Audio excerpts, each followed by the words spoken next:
बहुत चमत्कारी थे संत सियाराम बाबा। मध्य प्रदेश। अब तक आपने कई ऐसे बाबाओं के बारे में सुना या देखा होगा जो आए दिन किसी न किसी तरह के चमत्कार दिखाते रहते हैं, लेकिन आज हम आपको एक ऐसे प्रसिद्ध बाबा के बारे में बताने जा रहे हैं जिनकी कहानी सुनने के बाद आपको भी यकीन नहीं होगा। कड़ाके की ठंड हो या बरसात, ये बाबा सिर्फ एक लंगोटी में रहते थे। लोग देश विदेश से इनके दर्शन करने भी पहुंचते थे।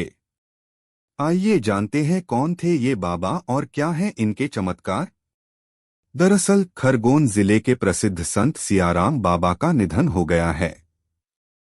बाबा खरगोन जिले के नर्मदा नदी के घाट पर स्थित भटियाण आश्रम के संत थे और यहीं रहते थे। बाबा की वास्तविक उम्र किसी को नहीं पता है।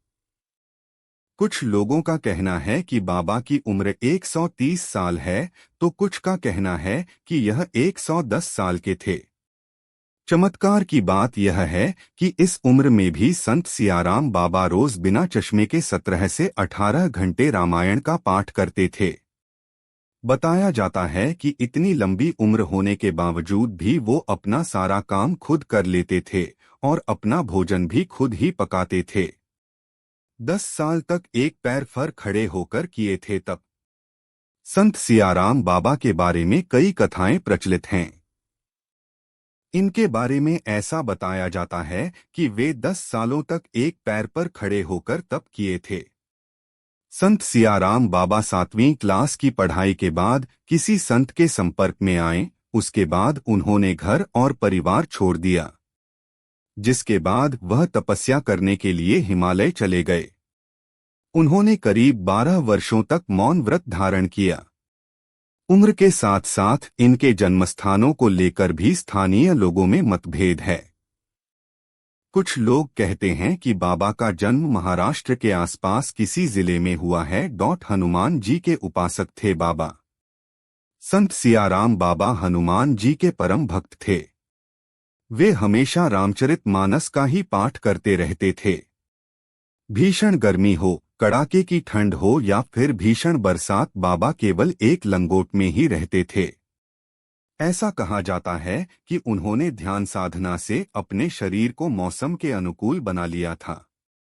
बाबा के शरीर की संरचना को देखकर ही यह अंदाजा लगाया जा सकता था कि वह कोई दिव्य पुरुष हैं।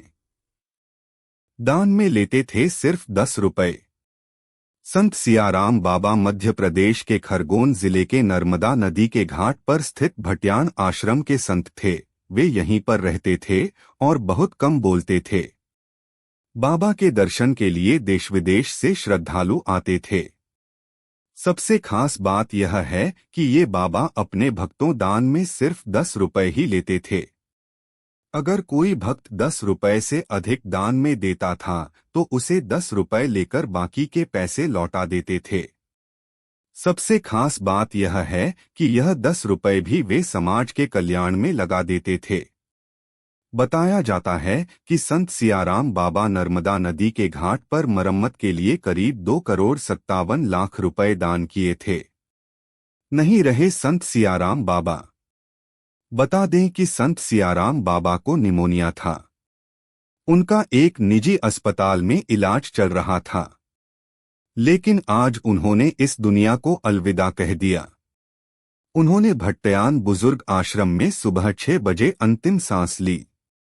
मध्य प्रदेश के खरगोन जिले के कसरावद क्षेत्र में भट्टयान आश्रम में रहने वाले निमाड़ के प्रसिद्ध संत सियाराम बाबा के दुनिया भर में लाखों भक्त हैं। पिछले कुछ दिनों से वे बीमार चल रहे थे।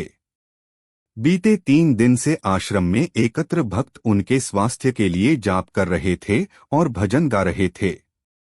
मुख्यमंत्री मोहन यादव के निर्देश के बाद डॉक्टरों की टीम उनके स्वास्थ्य पर लगातार निगरानी रखे हुए थी। उनके निधन की खबर के बाद बड़ी संख्या में भक्तों के आश्रम पहुंचने का सिलसिला शुरू हो गया है। प्रशासन ने अपील की है कि अंतिम दर्शन के लिए धैर्य बनाए रखें। कड़ी ठंड में भी एक लंगोट में रहे। चाहे कड़ाके की सर्दी हो या फिर झुलसा देने वाली गर्मी, बाबा हमेशा सिर्फ एक लंगोट में ही रहते थे। भक्तों का कहना है कि उन्होंने कभी भी बाबा को लंगोट के अलावा किसी और कपड़े में नहीं देखा। कहा जाता है कि बाबा ने 12 सालों तक खड़े होकर तपस्या की और योग साधना के दम पर खुद को हर मौसम के अनुकूल ढाल लिया है। अलसुबह नर्मदा नदी में जाकर पूजा करना और दिन भर रामायण की चौपाई का पाठ करना उनकी दिनचर्या थी। कई चमत्कार हुए। सियाराम बाबा का चाय और केतली वाला किस्सा लोगों के बीच काफी प्रसिद्ध है। भक्तों का कहना है कि बाबा जब भी लोगों को चाय देते हैं तो उनकी केतली की चाय कभी खत्म नहीं होती। कुछ साल पहले सोशल मीडिया पर बाबा के चमत्कार का एक वीडियो जमकर वायरल हुआ था, जिसमें वे बिना माचिस के ही दीपक जलाते हुए दिखाई दे रहे थे। सियाराम बाबा को लेकर यह बात भी प्रचलित है कि बाबा लगातार 21 घंटों तक रामायण की चौपाई पढ़ते हैं। हैरानी की बात यह है कि इन चमत्कारी संत की उम्र 100 साल से भी ज्यादा है, लेकिन फिर भी बिना चश्मे के बाबा 21 घंटों तक रामायण का पाठ करते हैं।